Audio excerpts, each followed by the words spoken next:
Buenas tardes, señor embajador de Grecia, señora directora general del libro, miembros de la Junta Directiva, director del Círculo y tantos admiradores de Theodoros Kallifátidis, que me explicó el otro día cómo se pronunciaba en griego su nombre realmente. El Círculo de Bellas Artes tiene hoy el honor de entregar su medalla de oro a Theodor Kallifátidis, un autor cuya obra y trayectoria no podrían encajar mejor con el concepto de Casa de Europa que esta institución lleva por bandera desde hace tiempo y que viene afianzando y reforzando en estos últimos años, no solo por su programación, sino también por el compromiso que tiene en el ámbito europeo con la denominada European Alliance of Academies, Alianza de Academias Europeas, en la que el Círculo es el único representante de nuestro país entre otras 60 y tantas instituciones. Además, este año es un año muy especial en el que España presidirá el Consejo de la Unión Europea desde el 1 de julio hasta finales del 2023. Y, en este momento, Kallifátidis representa con sus maravillosos y fantásticos libros esos valores de una cultura comprometida, transnacional, diversa e igualitaria, que como vínculo idóneo para hacernos preguntas y ponernos en tela de juicio a nosotros mismos, indaga en nuestra identidad, en nuestras raíces, en las migraciones, con una mirada al pasado, que nos sitúa en la comprensión de un presente complejo por esa carencia de claves para interpretarlo que sí nos ofrece este enorme autor. En un mundo acelerado, de pocos caracteres y rápidas e improvisadas reflexiones, leer a Kallifátidis supone un ejercicio de encuentro, de paz, de sosiego y, ¿por qué no?, de belleza. Las palabras, como él mismo ha escrito en su último libro, son más concretas que la vida. Por ello, hay que atender a su escritura para escuchar en ello la resonancia de la vida. Una escritura donde se destila la condición de unas lenguas en las que se define la cuestión, siempre extrañada, de una identidad propia. Y esta reside, si reside esta, en la lengua en la que se escribe, el riesgo de sentirse extranjero pasa a ser interior. El sentimiento más profundo de la soledad que acecha en la aceptación de ser otro.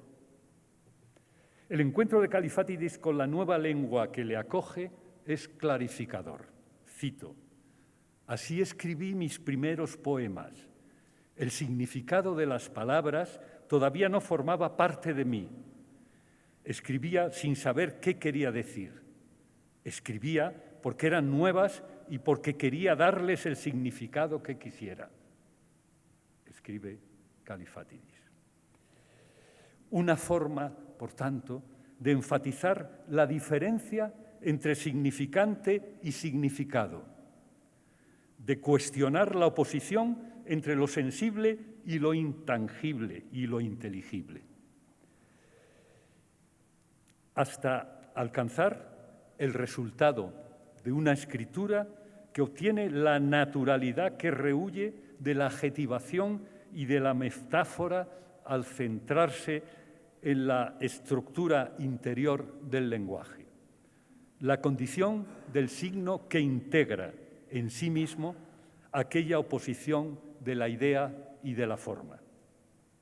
Juan Cruz, entusiasmado con Kallifátidis, escribió lo siguiente: «El hecho de que Otra vida por vivir, la primera obra que cayó en sus manos, era, cito, literatura, pero sobre todo era un ejemplo de cómo la vida se puede torcer y enderezarse gracias a milagros que tienen que ver con la resurrección de la lengua o de la patria.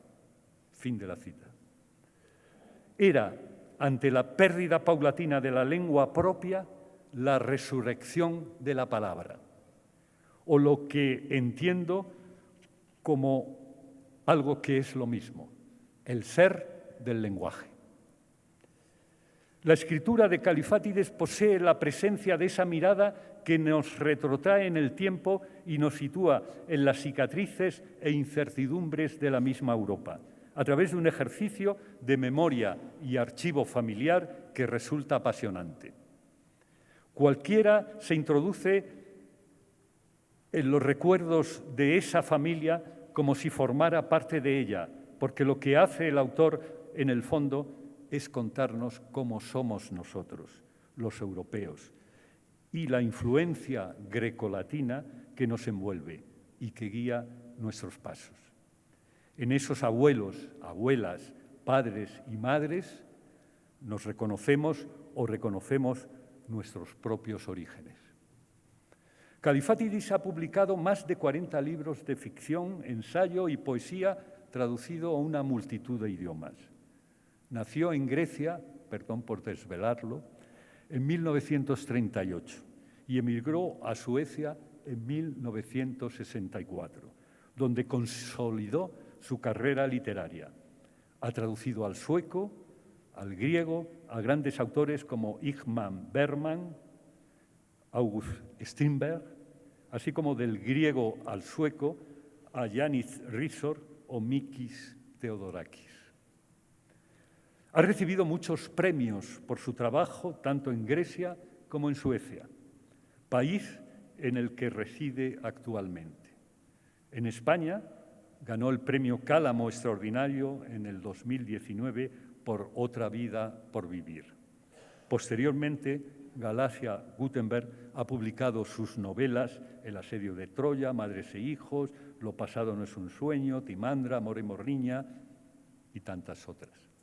En su último libro, publicado en España, Un nuevo país al otro lado de mi ventana, explora sus orígenes griegos y la persona en la que se ha convertido después de décadas de vida en Suecia. Sin duda, este es el libro más personal del autor, aquel en el que reflexiona con más profundidad sobre los grandes temas de sus novelas, el individuo y la historia, la inmigración y el sentido de pertenencia, la lengua y la memoria, el amor y la identidad. Robert Louis Stevenson escribió en El compromiso moral del escritor lo siguiente, cito: «Sería deseable que toda obra literaria naciera de los impulsos humanos, saludables y poderosos, ya sean graves o alegres, divertidos o románticos. Hay un tiempo para el júbilo y un tiempo para el llanto, para ser serio y para ser sentimental, para la ascética y para la celebración de los placeres. Y si un hombre consigue combinar todos estos extremos en un libro, cada uno en su lugar y proporción correctos, el resultado será sin duda una verdadera obra maestra de moralidad y de arte para el mundo entero». Theodor Kalifatides lo ha conseguido. Quizás sea más fácil ver lo que alguien no es que lo que es, escribe en un apartado de su último libro. Pues debemos contradecirle, admirado y querido Theodor, ya que esta junta directiva ha visto con claridad lo que sí es, un escritor con todas las letras, y por ello queremos otorgar la Medalla de Oro del Círculo de Bellas Artes, nuestra más alta distinción.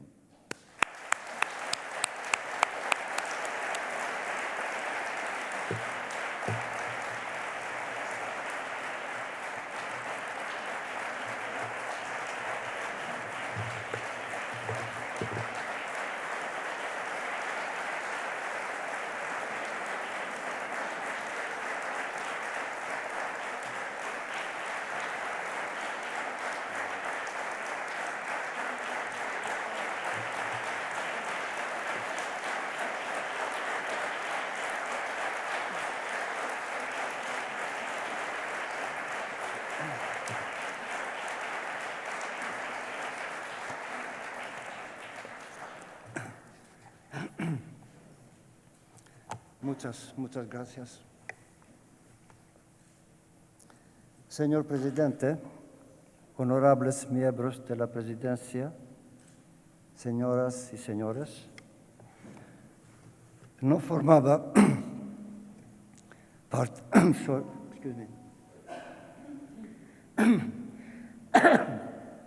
Los premios no vienen solos.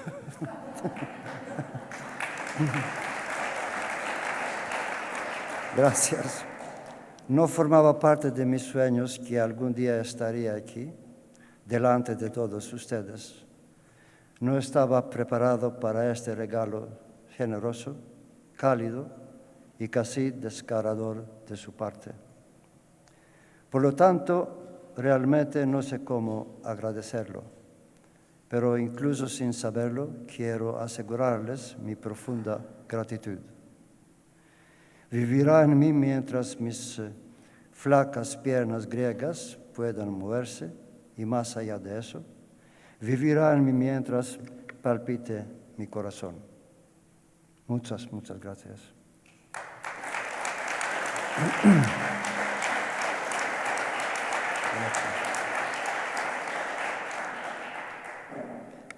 Pero tengo mucho más que agradecer. Mi editor Joan Tarida y el equipo que lo rodea, las traductoras cuya profesionalidad y competencia me impresionan cada vez. Gracias. Olvido beber todo el tiempo, constante. Gracias, muchas gracias. Okay. Los libreros, los grandes escritores que escribieron sobre mi primer libro en español, los libreros que recibieron siempre mis libros con inusitado entusiasmo y calidez, y finalmente todos los lectores.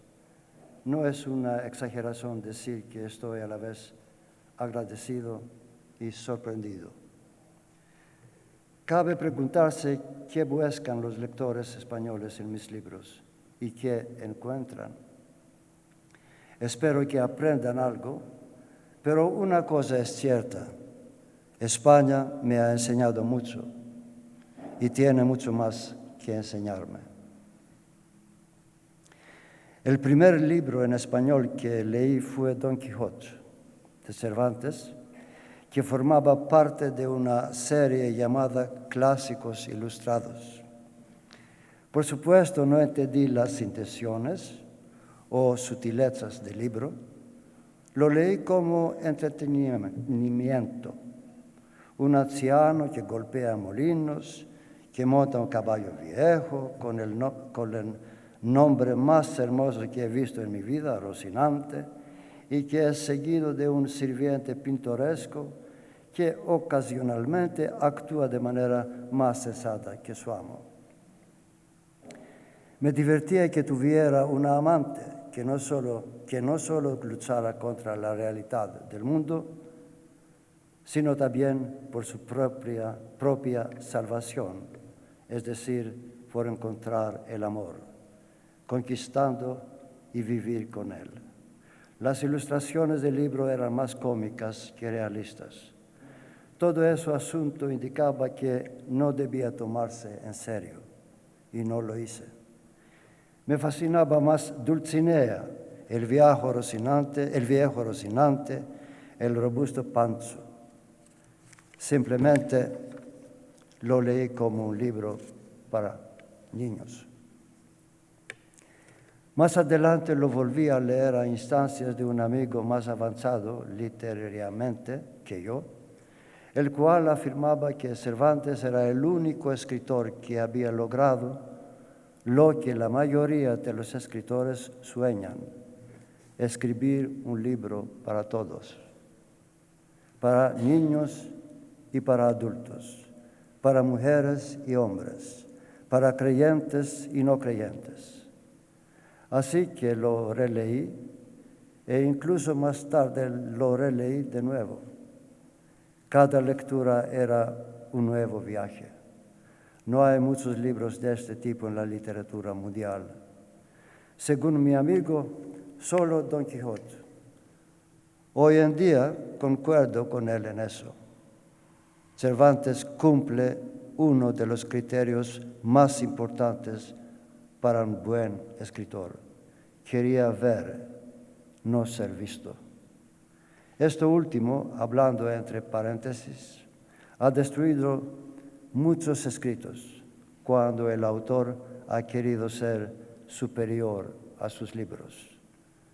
Pero esa es otra historia y eso se puede guardar para más adelante.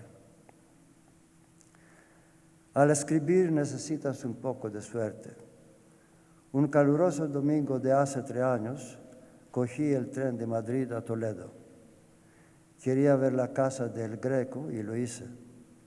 Fue una experiencia ver su luz única, aprender cuán complicada era la técnica que usaba, cuán pacientemente trabajaba.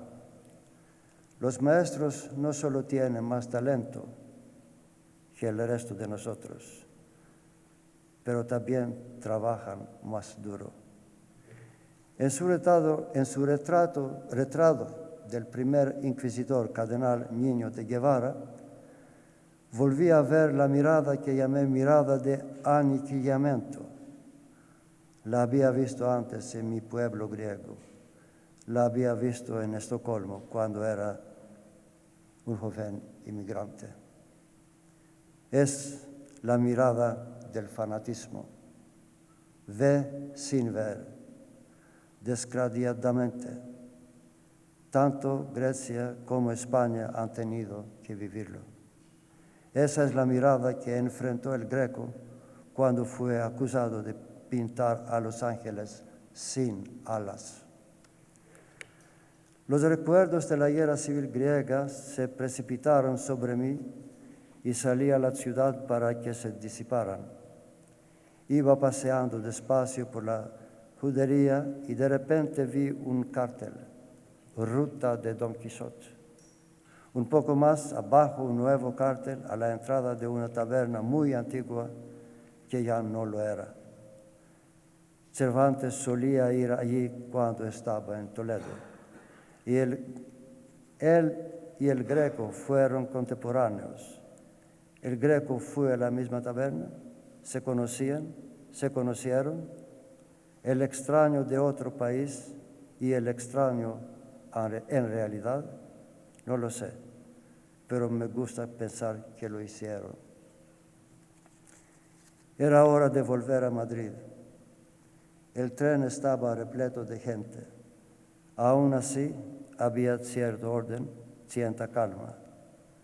Una niña tenía 3 niños pequeños con ella que se aferraban a ella como racimos de uvas. La escuchaban leerles y a veces se reían. Bueno, ¿quién les leía? Don Quijote, por supuesto. Una vez más quedó claro que Cervantes había escrito un libro para todas las edades. Un hombre que no entendía su mundo. Mucho de lo que se ha escrito desde entonces sigue sus pasos. Excuse me. No, lo siento.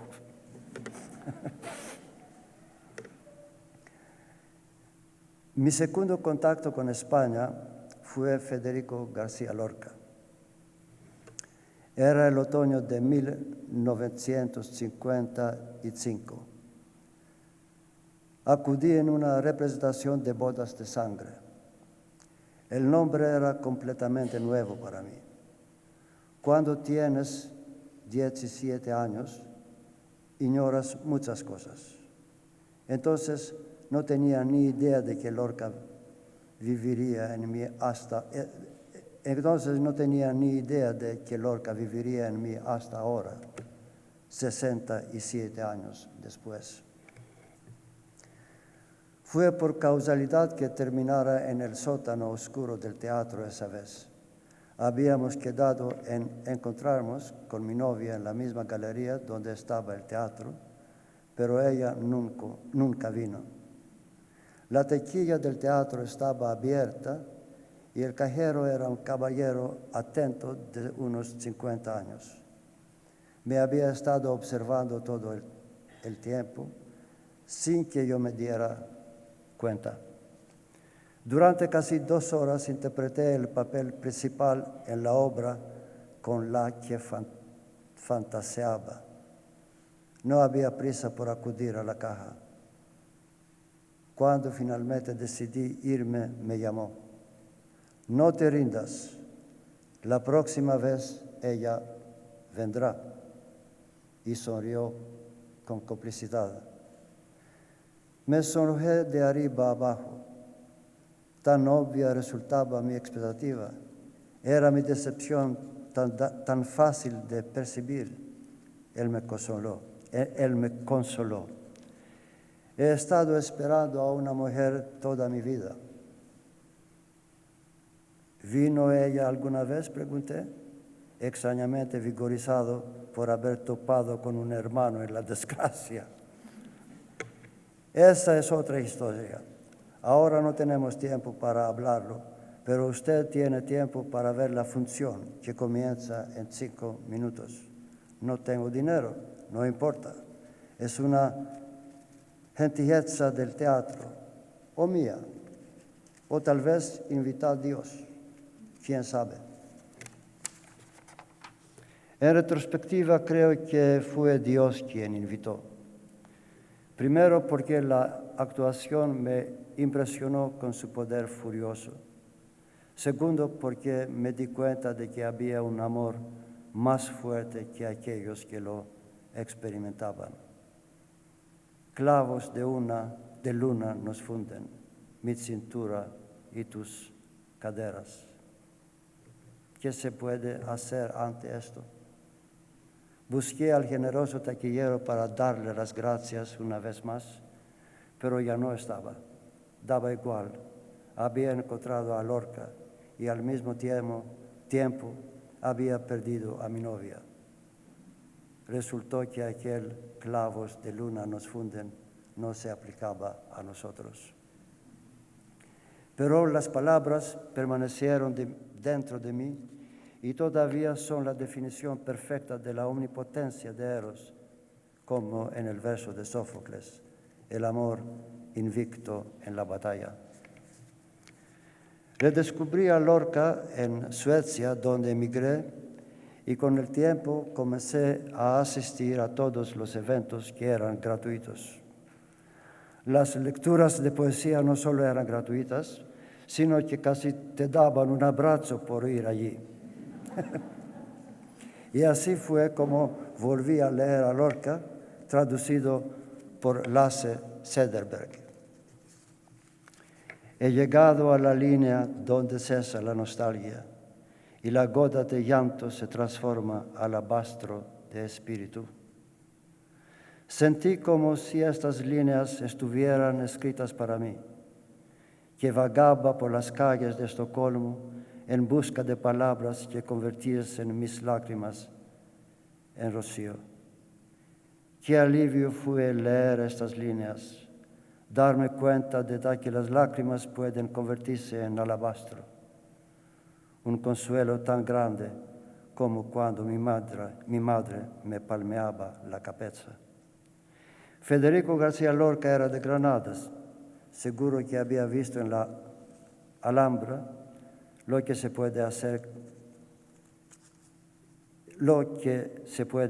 con el alabastro. Es en lo concreto donde reside la poesía, decía mi padre.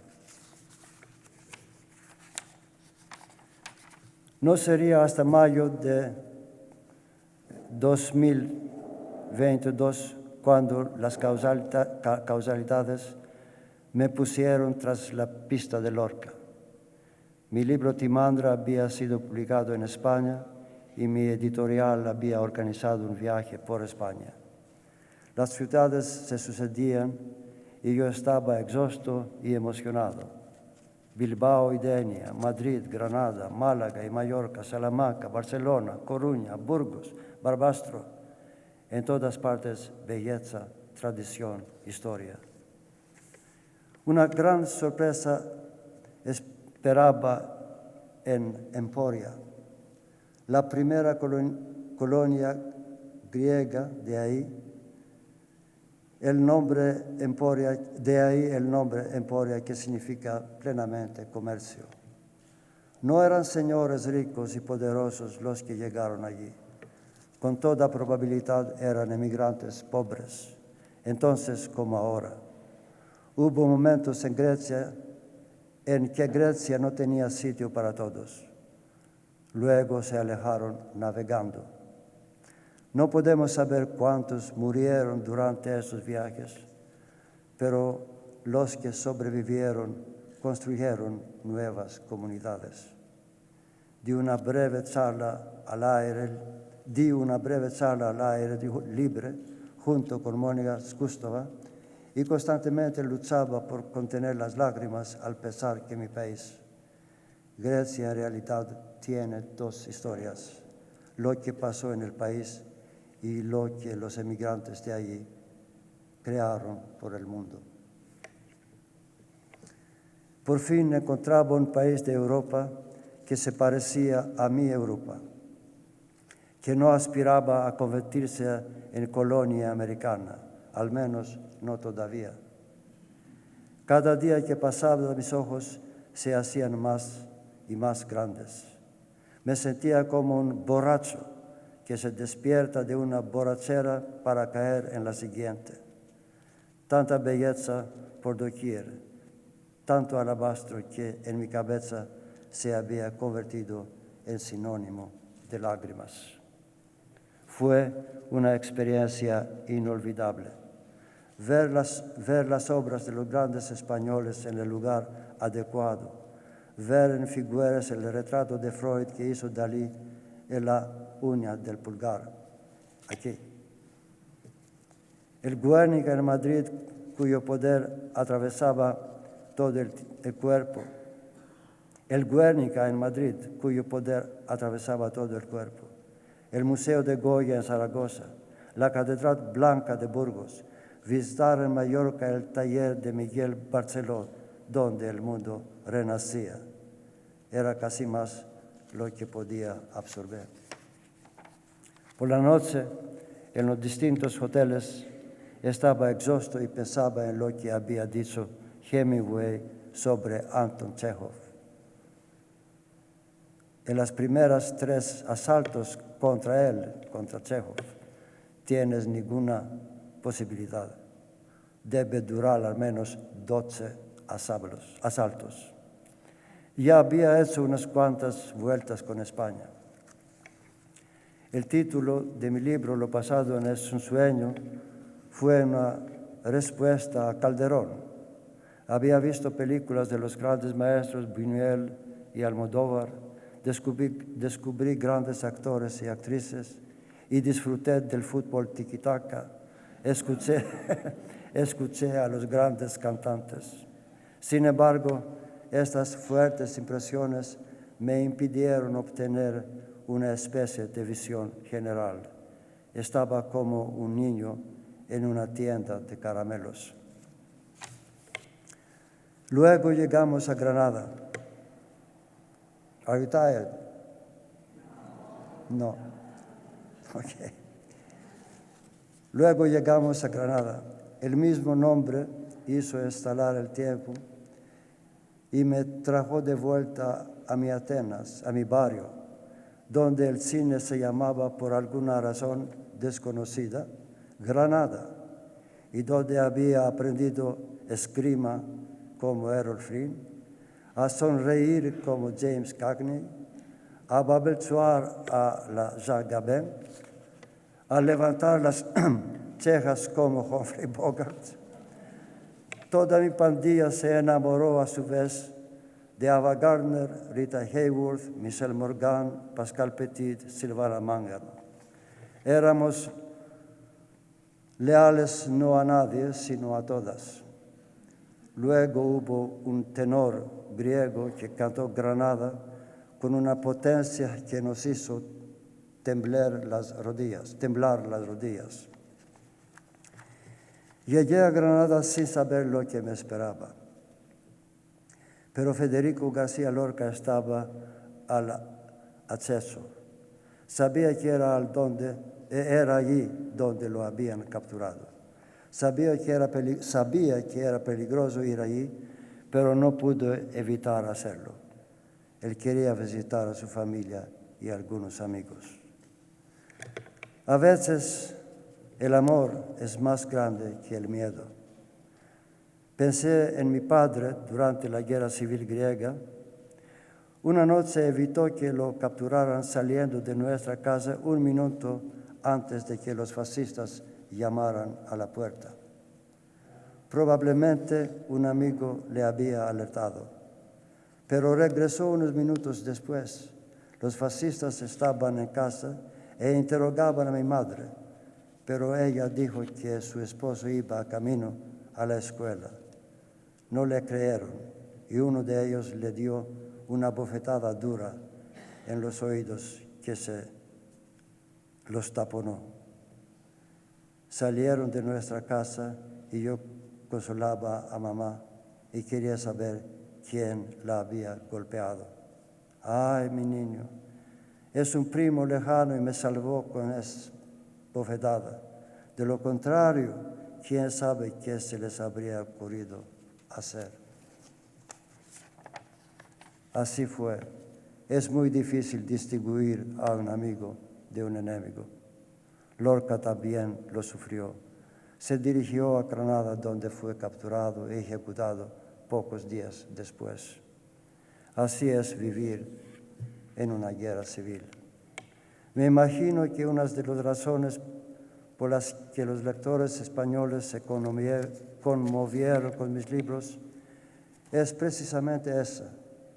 También sé lo que es vivir una guerra civil o vivir después de ella. El tiempo cura todas las heridas, escribió Ovidio, con cierta justicia, pero eso no es del todo cierto. El tiempo cubre nuestras heridas, pero vuelven a estallar. Una guerra civil es una herida así. Mi editor Joan me tenía reservada una sorpresa. El parque en memoria de Federico García Lorca se encuentra un poco a las afueras de Granada, en Alfacar, donde también vivió la familia Lorca. Es un parque hermoso, muchas avenidas, árboles viejos y grandes, arbustos y macizos de flores. La casa donde creció Lorca todavía existe. El arbolito que menciona en sus poemas ahora es grande y poderoso. Lorca siguió viviendo en lo que había descrito. Había enriquecido la vida. El museo en sí, las casas de verano de la familia, estaba cerrado, pero eso no importaba. El parque se planeó con la creencia de que el poeta había sido ejecutado cerca, pero nunca se encontraron restos humanos allí. Hoy en día se cree que Lorca fue ejecutado en Viznar, no muy lejos y enterrado muy profundo en un barranco, en un lugar muy difícil de descubrir. Es muy probable que quienes ejecutaron a Lorca no tuvieran idea de quién era, pero la persona o personas que ordenaron la ejecución lo sabían muy bien. Sabían que mataron a uno de los más grandes poetas de España, pero a la tiranía tanto le da. Lorca nunca tuvo una tumba, aún no ha recibido sepultura. El poeta más grande de España es un vagabundo. Creo que es el único gran poeta sin tumba, dije. Joan negó con la cabeza. Diderot tampoco tiene tumba. No había nada más que decir. La tarde granadina llegó, dulce y despiadada. Estaba muy cansado, pero no podía dormir. ¿Qué me había enseñado este gran país? Es importante permitir la coexistencia de diferentes culturas. No ha sido indoloro en ninguna parte, ni siquiera en España, pero aún así las tres culturas permanecieron en calles y plazas, en fortalezas, catedrales, mezquitas, sinagogas, en canciones y bailes. Es importante combinar lo que aparentemente no se puede combinar, pasión con disciplina, imaginación con una extraordinaria artesanía. En realidad es más raro de lo que se piensa, cómo sería un Gaudí, cómo sería un Gaudí sin los hábiles artesanos. Y por último, lo que más me impresionó fue ver una idea detrás de todo. Si ves un arbusto afuera de un café, no es porque nadie lo haya cortado. Eso es porque alguien lo plantó. Hay un pensamiento detrás. Realmente es un gran consuelo en esos tiempos de tantas pruebas. Guerra, pobreza, creciente desigualdad. En Europa ahora mismo no hay un solo país que se atreva o tenga la fuerza para tomar la iniciativa del cambio en las políticas de inmigración que ahora no son humanos, en las medidas necesarias para hacer frente al cambio climático. El gran poeta griego Constantin Cavafis, al que se homenajea en Mallorca con un monumento, ha escrito un poema sobre la ciudad que espera la llegada de los bárbaros. Pero los bárbaros nunca llegaron y el poeta concluye, quizás esa gente sería una solución. Bueno, señor presidente, señoras y señores, esta vez los bárbaros no necesitan venir, ya están aquí.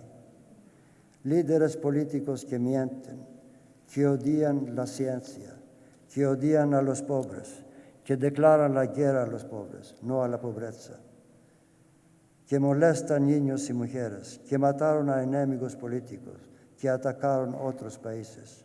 Los bárbaros están aquí y no son una solución. Y nuestras sociedades que descuiden la justicia y la igualdad están condenadas a hundirse.